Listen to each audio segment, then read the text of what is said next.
ঠোঁটের মধু তিতা মধু, তেমন মধু কয়ে গো কই, এমন তিতা আমার বধূ, শিউরে উঠি সয়ে গো সই।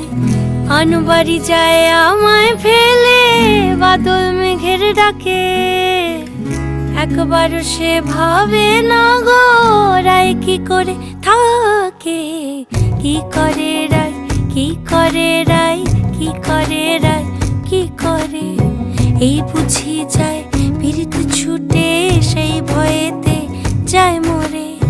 কি করে রায়, কি করে রায়, কি করে রায়, কি করে, এই বুঝি